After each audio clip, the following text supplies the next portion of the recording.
Hello everyone. UPSC prelims की answer की discuss कर रहे हैं जो कि पेपर हुआ था 10 अक्टूबर 2021 को। ये पार्ट 3 है, सेट बी को लेकर चल रहे हैं।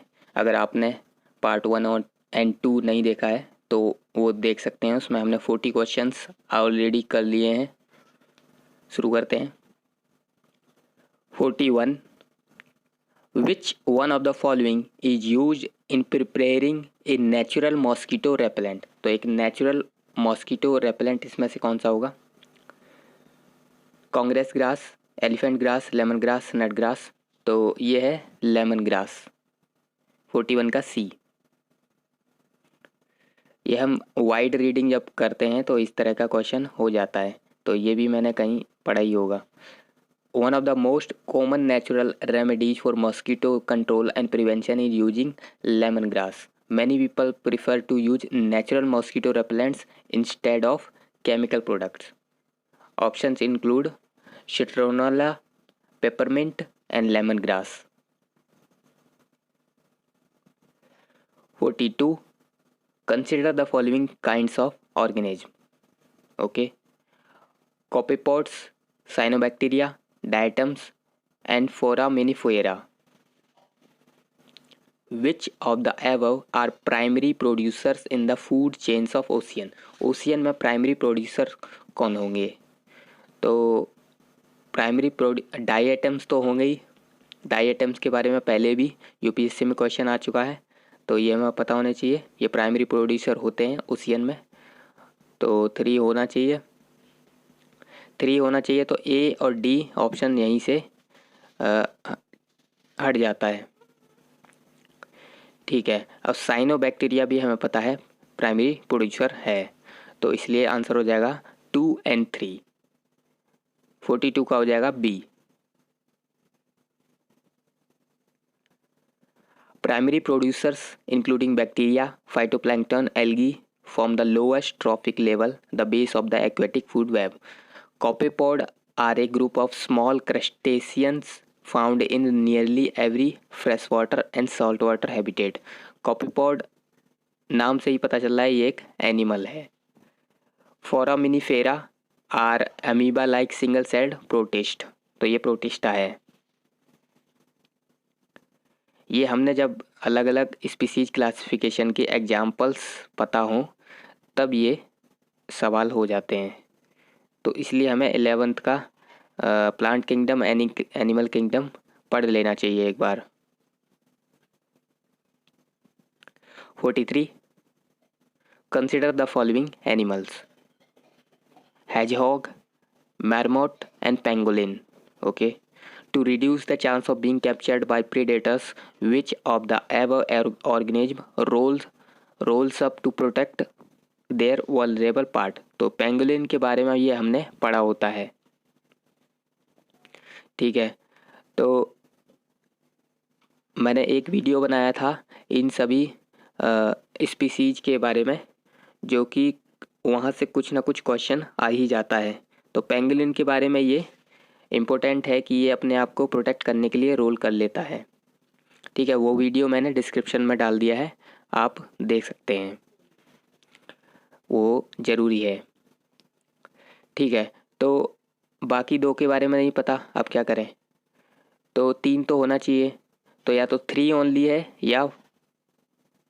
या फिर 1 and 3 है। तो यहाँ पे आंसर हो जाएगा 1 and 3। हैजहॉग भी इस तरह से रोल कर लेता है। 43 का हो जाएगा D. All species of hedgehog can roll into a tight ball in self-defense, causing all of the spines to point outwards. When threatened, pangolins rolls up into a ball using their scales like armor. Pangolins are solitary, most are nocturnal and highly secretive. Thus, it is difficult for scientists to study them in the wild, and many mysterious remain about their behavior and habits. 44. With reference to the New York Declaration on Forest, which of the following statements are correct? Okay, New York Declaration on Forest. 1. It was first endorsed at the United Nations Climate Summit in 2014. ये ठीक है. It endorses a climate timeline to end loss of forest. ये भी ठीक है. It is legally binding international declaration. ये ठीक नहीं है. It is endorsed by governments, big companies and indigenous communities. ये legally binding नहीं हो सकता है क्योंकि ये बोल रहा है कि लॉस ऑफ फॉरेस्ट को हमें बंद कर देना है, तो सभी ऐसा नहीं कर सकते, तो लीगली बाइंडिंग एक्सेप्ट कौन करेगा फिर. तो ये सोचना चाहिए, इसलिए तीसरा स्टेटमेंट हमें हटा देना चाहिए, जिससे बी और सी ऑप्शन हट जाते हैं. ठीक है. India was one of the signatory at its inception. Okay, नहीं.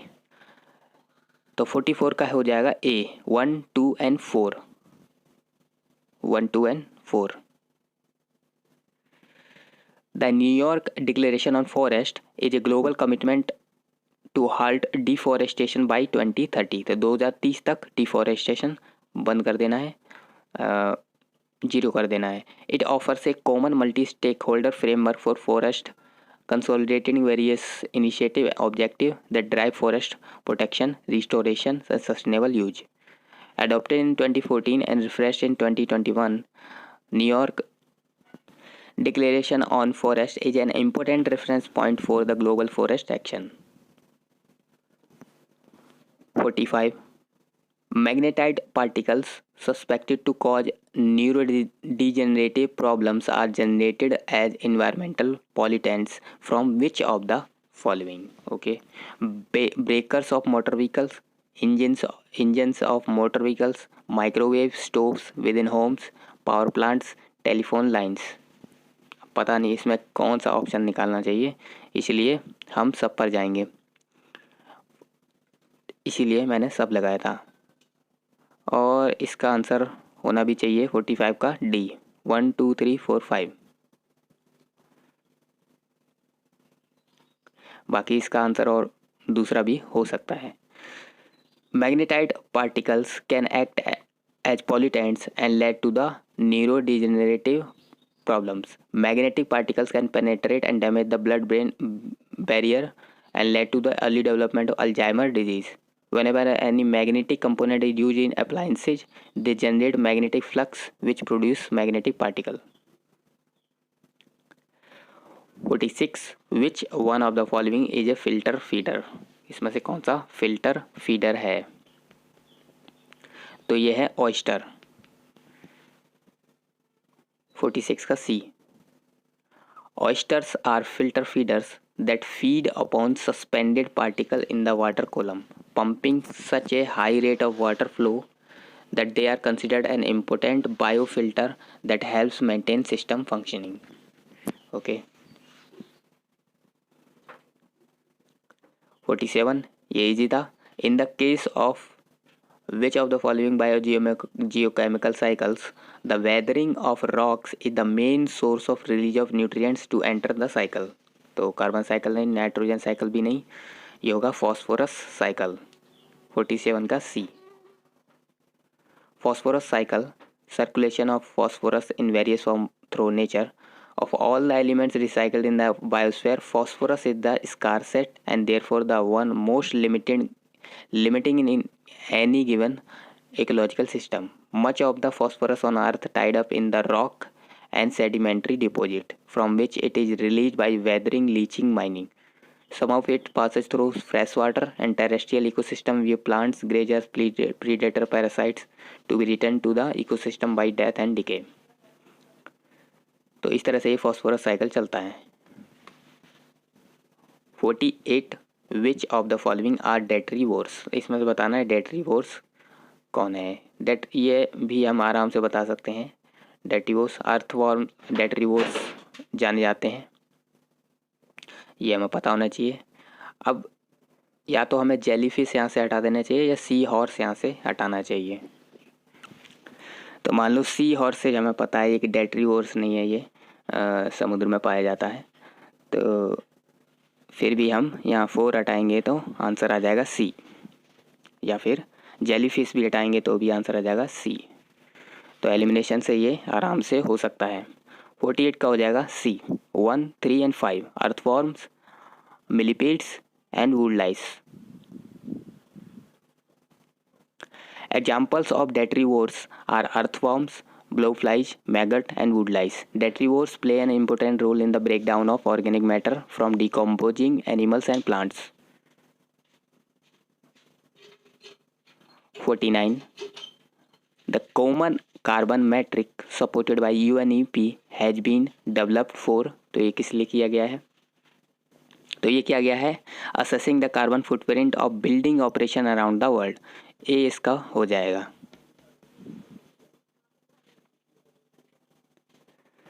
Leading experts from around the world have, through extensive international cooperation, developed a universal method of measuring a building's carbon footprint.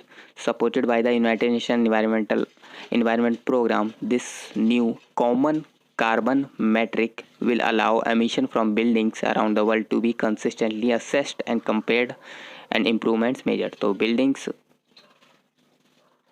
Buildings operation से जितना carbon निकलता है उसके लिए ये method बनाया गया है, common carbon matric. 50.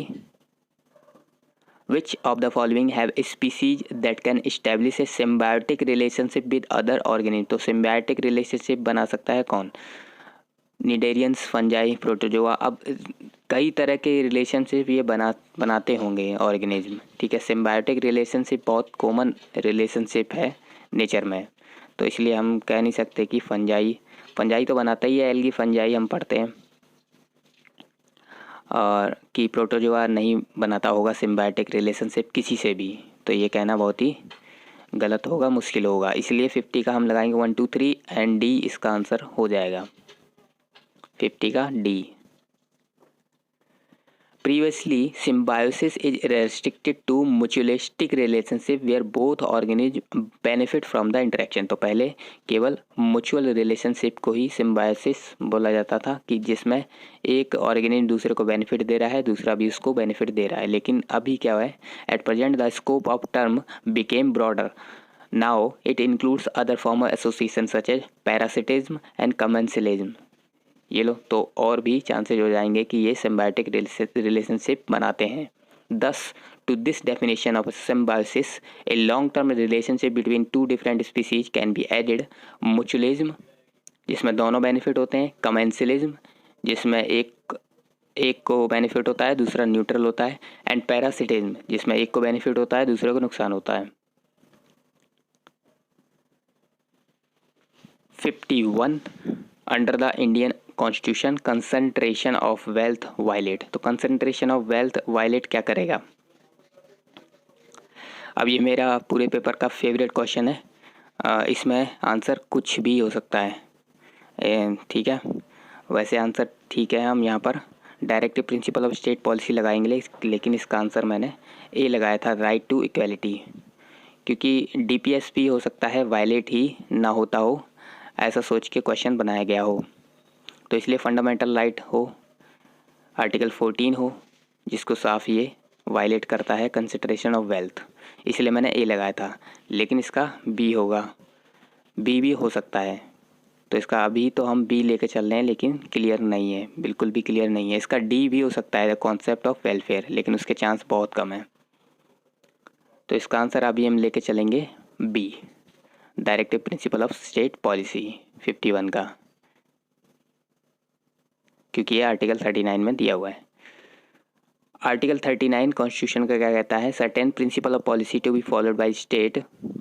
The states in particular direct its policy towards securing that the citizens man and women equally have right to an adequate means to livelihood, that the ownership and control of material resources and community are so distributed as best to subserve and common good, that the operation of the economic system does not result in the consideration of wealth and means of production to the common detriment, that there is a equal pay for equal work for both men and women, that the health and strength of workers men and women and the tender age of children are not abused, and that citizens are not forced by economic necessity to enter avocations and suited to their age and strength, The children are given opportunity and facility to develop into a healthy manner and in condition of freedom and dignity, that the childhood and youth are protected against exploitation and against moral and material abandonment. तो article 39 में इतनी चीज़ें हैं. 52. What is the position of right to property in India? तो ये हम बता सकते हैं. राइट टू प्रॉपर्टी अभी फंडामेंटल राइट नहीं है. 44th अमेंडमेंट में ये फंडामेंटल राइट से हटा दिया गया था. तो ये अभी लीगल राइट है, आर्टिकल 300A में है और ये अवेलेबल है टू एनी पर्सन. तो 52 का हो जाएगा B. Right to property is still a constitutional right under the article 300A of the constitution of India, though not a fundamental right. The deprivation of the right can only be in accordance with the procedure established by law. Accordingly, no person shall be deprived of his property save by the authority of law. 53. What was the exact constitutional status of India on 26 January 1950? 26 जनवरी 1950 को ये constitutional status क्या था? Democratic Republic, sovereign democratic Republic, sovereign secular democratic Republic. तो ये preamble की बात कर रहा है. प्रियम्बल में 42nd अमेंडमेंट में 3 वर्ड ऐड किए गए थे, सोशलिस्ट, सेक्युलर एंड इंटीग्रिटी. तो यहाँ पर सोशलिस्ट जहाँ पर है वो से हटा देंगे, सी हट जाएगा, डी हट जाएगा, सोवरेन था तो ए भी हट जाएगा. तो इसका आंसर रहेगा बी. 53 का बी, ए सोवरेन डेमोक्रेटिक रिपब्लिक. ये बार बार पूछा जाता है घुमा फिरा के, तो ये हमें याद कर लेना चाहिए. The 42nd amendment change the description of India from a sovereign democratic republic to a sovereign socialist secular democratic republic and also change the word unity of India, unity of the nation to the unity and integrity of the nation. 54. Constitutional government means, ये भी बार बार पूछा जाता है, constitutional government का क्या मतलब होता है? तो एक लिमिटेड गवर्नमेंट कॉन्स्टिट्यूशनल गवर्नमेंट कहलाती है. तो इसका आंसर हो जाएगा D, A government limited by the terms of constitution. Constitution से लिमिटेशन लगी हो, एक लगाम लगी हो गवर्नमेंट पे, वही कॉन्स्टिट्यूशनल गवर्नमेंट है. 54 का D. A constitutional government is one whose powers have been adapted to the interest of its people and to maintenance of individual liberty. Constitutional government is a form of limited government. 55. With reference to India, the terms Halbi, Ho and कुई pertain to. Halbi, Ho and कुई क्या है? ये tribal languages हैं. 55 का हो जाएगा D. Halbi is an Eastern Indo-Aryan language transitional between Odia and Marathi. It is spoken by at least in the people across the central part of India.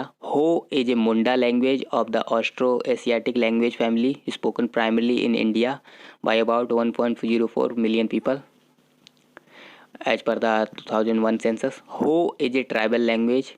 It is spoken by Ho, Munda, Kolha and Kol tribal communities of Odisha, Jharkhand, Bihar, Chhattisgarh, West Bengal and Assam.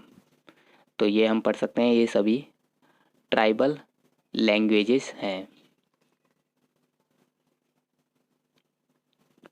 56.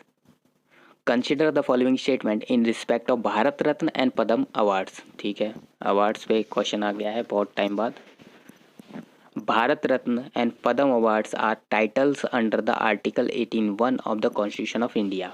ये गलत है. B, Padma awards which were instituted in the year 1954 were suspended only once. नहीं, ये suspend किए गए हैं twice. तो ये भी गलत है. The number of Bharat Ratna award is restricted to a maximum of 5 in a particular year. गलत है, 5 कभी नहीं मिला किसी को, 3 मैक्सिमम दिया जा सकता है. तो ये भी गलत है. और पूछा है इसमें स्टेटमेंट आर नॉट करेक्ट, कौन से गलत हैं, तो सभी गलत हैं। 56 का हो जाएगा D, 1 2 3। Saghir Ahmad, 15 December 1995, the Special Division Bench restored the awards and delivered a judgment that the Bharat Ratna and Padma Awards are not titles under Article 18 of the Constitution of India. Okay, the Padma Bhushan, along with other personal civil honors, was briefly suspended twice. कब? From July 1977 to January 1980 and from August 1992 to December 1995. तो 2 बार ये suspend किए गए हैं। The number of Bharat Ratna award is restricted to a maximum of 3 in a particular year, इसीलिए 3 लोग एक साल में कई बार जीते हैं। 57, consider the following statements, statement 1 and statement 2, फिर आंसर करना है। Statement 1. United Nations Capital Development Fund and the Arbor Day Foundation have recently recognized Hyderabad as 2023 City of the World. ये बात सही है कि हैदराबाद को tree city of the world recognize किया गया है, लेकिन ये किया गया है Arbor Day Foundation and Food and Agriculture Organization के द्वारा, तो इसलिए ये गलत है। Statement 2. Hyderabad was selected for the recognition of for a year following its commitment to grow and maintain the urban forest. ये ठीक है, तो आंसर हो जाएगा डी, 57 का D. In a unique distinction, Hyderabad has become the only city in India to be recognized as Tree City of the World by Arbor Day Foundation and the Food and Agriculture Organization FAO of the United Nations. Hyderabad city is demonstrating leadership in management of its urban trees and serving as part of the solution to many of the global issues we face today. 58. Consider the following statements in respect of the Laureus World Sports Award which was instituted in the year 2000. तो कई सारे award के question हैं। Laureus world sports award. 1. American golfer Tiger Woods was the first winner of this award, ये ठीक है। This award is received mostly by formula 1 player so far, ये गलत है। Roger Federer received this award maximum number of times compare to other, ये भी ठीक है। तो 1 और 3 सही है, आंसर हो जाएगा 58 का सी। The Laureus World Sports Award is an annual award ceremony honoring individuals and teams from the world sport along with sporting achievement throughout the year. The inaugural winner of the award was the American golfer Tiger Woods, who finished the 1999 season with 8 wins, a feat not achieved since 1974. Roger Federer holds the record for most award with 5, तो 5 time ये जीत चुके हैं। 59. Consider the following statements in respect of 32nd Summer Olympics. ये लो, summer Olympic से भी question आ ही गया। Official motto इसका ये न्यू वर्ल्ड था, गलत बात है। ऑफिशियल मोटो इसका क्या था? ऑफिशियल मोटो इसका यूनाइटेड बाई इमोशन था। Second, sports climbing, surfing, skateboarding, karate and baseball are included in this Olympics, ये बात सही है। तो आंसर हो जाएगा 59 का B. The official motto for the Olympics of 32nd summer Olympics is united by emotion. New IOC policies are allowed for host organizing commitment to add new sports to the Olympic program for just one games. The discipline added by the Japanese Olympic Committee were baseball and softball, karate, sport climbing, surfing and skateboarding. The last 4 of which made their Olympic debuts. ठीक है, तो Olympic debits का मतलब ये पहली बार लाए गए।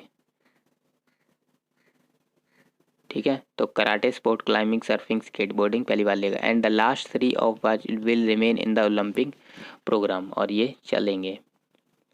60.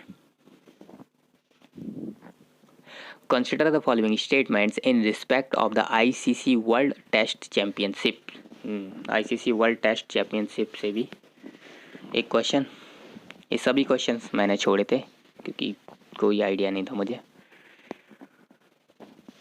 First, the finalist were decided by the number of matches they won.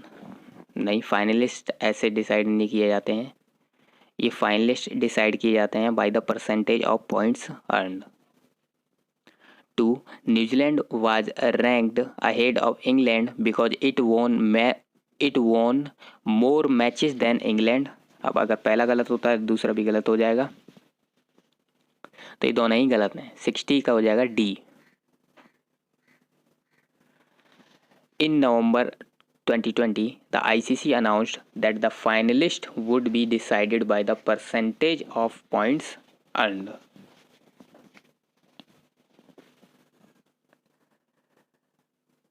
हमने CAPF और EPFO 2021 की आंसर की बनाई है, उसके भी आंसर्स आप देख सकते हैं प्लेलिस्ट में जाकर. हमें सपोर्ट करने के लिए आप सब्सक्राइब कर सकते हैं. That is all for today. Thank you.